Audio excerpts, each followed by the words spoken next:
है नहीं भी जब बीमारियां फैल जाएगी, कोई बड़ा हादसा हो जाएगा, फिर ये आएंगे इसके लिपापोती करने के लिए। जगह जगह पाइप फूट रही है, पानी की पूर्ति नहीं हो रही है। साफ पानी की नल की जो है वो टूटी हुई है और नाले का पानी उनमें मिक्स होके घरों में गंदा पानी पीने को मजबूर है लोग। जल है तो कल है, जल को बचाइए, इस तरह से लगातार आप बातें सुनते होंगे। फुहारे से नहीं नहाना चाहिए, मग्गे का प्रयोग करना चाहिए, और इस तरह से बातें करने वाले लोग लगातार बड़े बड़े लोगों से, राष्ट्रपति से, प्रधानमंत्री से सम्मानित होते हुए भी आप लोगों ने देखे होंगे।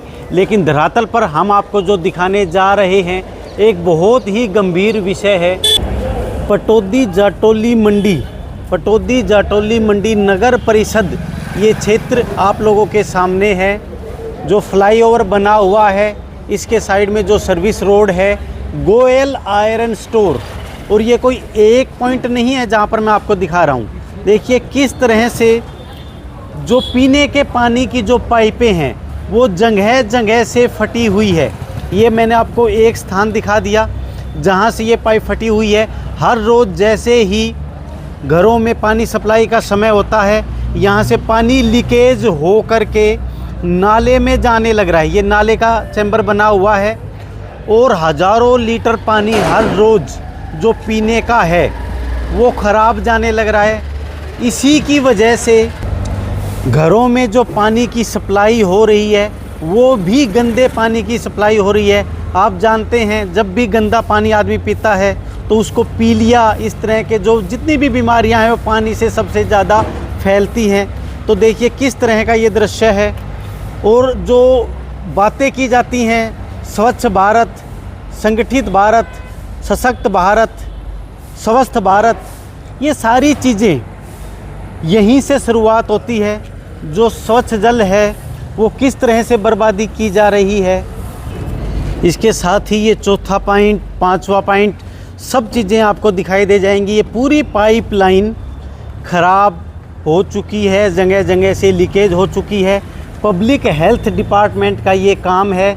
देखिए अभी जो घरों में जो पानी खींच लिया गया है, इस वजह से यहाँ पर आपको पानी दिखाई नहीं दे रहा है। जैसे ही सप्लाई का समय होता है ये पानी यहाँ से बहकर नाले में जाता है। आने वाले समय में जो कुछ ही महीनों में भीषण गर्मी की शुरुआत हो जाएगी और लोग एक एक बूंद पानी के लिए तरसेंगे। हो सकता है हमारे पास बहुत बड़ी समस्या ना आती हों, लेकिन भारत में ऐसी भी जगहें हैं जहाँ पर एक एक बूंद पानी के लिए लोग मरने मिटने को तैयार हो जाते हैं। जल के लिए झगड़ा होने लग रहा है, लड़ाइयाँ देखती। महाराष्ट्र साइड में आप देखते हैं जल की कितनी ज़्यादा किल्लत हैं। और आप देखेंगे जो पब्लिक हेल्थ डिपार्टमेंट हैं, जैसे ही गर्मियाँ शुरू होती हैं, फॉर्मेलिटी पूरी करने के लिए घरों में जिन्होंने अवैध कनेक्शन ले रखे हैं उनके कनेक्शन काटने शुरू कर दिए जाएंगे। मैं मानता हूं कि जो अवैध कनेक्शन लिए गए हैं वो गलत है, उन पर कार्रवाई होनी चाहिए, लेकिन उस पानी को कोई ना कोई तो इस्तेमाल कर रहा है। मानवीय दृष्टि से कोई इंसान उसको इस्तेमाल करने लग रहा है, लेकिन जो ये हज़ारों लीटर पानी ऐसे खराब नालों में बहने लग रहा है, इसका जिम्मेवार कौन है? इसके लिए किसका चालान काटा जाएगा? किस पर कार्रवाई की जाएगी? तो ये कितना गंभीर विषय है। तो देखिए किस तरह से लोगों का जीवन नरकीय जीवन बनाया जा चुका है। और सभी लोग जानते हैं कि ये स्थिति कहीं एक जगह की नहीं है, कि जो स्थान हमने दिखाया सिर्फ यहीं की समस्या है। जगह जगह पर इस तरह की स्थिति आपको देखने को मिलेगी। तो जो हम बनावटी बातें करते हैं, फुहारे से नहीं नहाना चाहिए, इस तरह से नहीं नहाना चाहिए, और जो लोग सम्मानित किए जा रहे हैं वो सिर्फ ऊपरी सतह की बात है। आपको मूल पर काम करना होगा। वो चीज़ें तो बहुत बाद की बातें हैं। सबसे पहले जो ये पानी जिस तरह से हज़ारों घरों का जो हक इस तरह से अव्यवस्था की वजह से जो छीना जा रहा है, हमें उस पर काम करना होगा। जब हम शासन प्रशासन के लोगों से बातें करते हैं तो वो कहते हैं हाँ जी ये बहुत बड़ी समस्या है, पाइपलाइन बहुत पुरानी हो चुकी है, हमने इसको बदलवाने के लिए प्रपोजल डाला जा चुका है। क्या आप कैसे इन चीज़ों को सही साबित कर सकते हो? क्या ये बातें कहने से आपकी जिम्मेवारी पूरी हो गई? पाइपलाइनें पुरानी हैं, यानी कि जब तक वो बदली नहीं जाएंगी, जब तक लोग नरकीय जीवन जिएंगे, जब तक सीवर का पानी पिएंगे।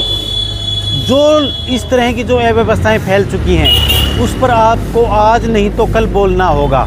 और सभी लोगों से मेरा दोबारा से निवेदन है, ज़्यादा से ज़्यादा इस विषय को लाइक, शेयर और सब्सक्राइब करें ताकि आप लोगों की बातें हम अधिकारियों तक पहुंचा सके। पहले इस तरह के विषयों को लेकर सैकड़ों लोग इकट्ठे हो जाते थे, ज्ञापन दिया करते थे, नेताओं से बात किया करते थे, लेकिन आज हर रोज़ सामाजिक समरसता का जो स्तर है वो गिरता हुआ जा रहा है। तो कम से कम सोशल मीडिया के माध्यम से तो हम इन विषयों को उठा ही सकते हैं। इस तरह के विषयों को उठाने वाले लोगों को अगर आप लाइक, शेयर, सब्सक्राइब भी नहीं करेंगे तो फिर आप लोगों की बातें सुनने वाला कोई नहीं है, क्योंकि अब वो समय काफ़ी पीछे जा चुका है कि आप लोग किसी से ज्ञापन देते थे, सैकड़ों लोग एक दूसरे का इंतज़ार करके इकट्ठे होते थे। लेकिन आज कम से कम हम सोशल मीडिया का इस्तेमाल करके, एक्स का इस्तेमाल करके अपनी बात अधिकारियों तक पहुंचा सकते हैं। मेरा नाम हरीश चौहान है।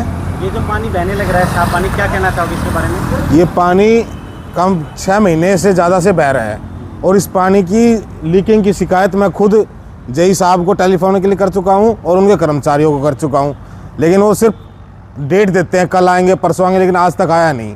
भी जब बीमारियाँ फैल जाएगी, कोई बड़ा हादसा हो जाएगा, फिर ये आएंगे इसके लिपापोती करने के लिए। टाइम से अगर इसकी रिकवरी हो जाए, इसको रिपेयर कर दिया जाए तो पानी भी साफ़ मिले और लोगों को ये पानी की वेस्टेज भी ना हो।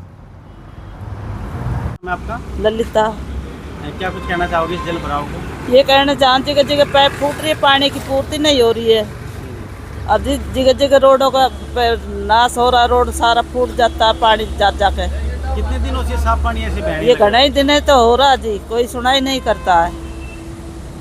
ये आपका? राकेश पाल चौहान। ये कब से समस्या है, कब से देख रहे हैं कि यहाँ पर साफ पानी की बर्बादी हो रही है? 6-7 महीने हो गए इसको, और कोई ध्यान नहीं देता। कहलिया कमेटी वालों से यहाँ आते जाते हैं तो उनसे कह देते हैं, लेकिन कोई ध्यान नहीं दे रहा इस पर। पवन नाम है जी मेरा। और ये जो पानी है ना, साफ पानी की नल की जो है वो टूटी हुई है और नाले का पानी उनमें मिक्स होके घरों में गंदा पानी पीने को मजबूर है लोग। वो उस कारण से बड़ी समस्या हो रही है।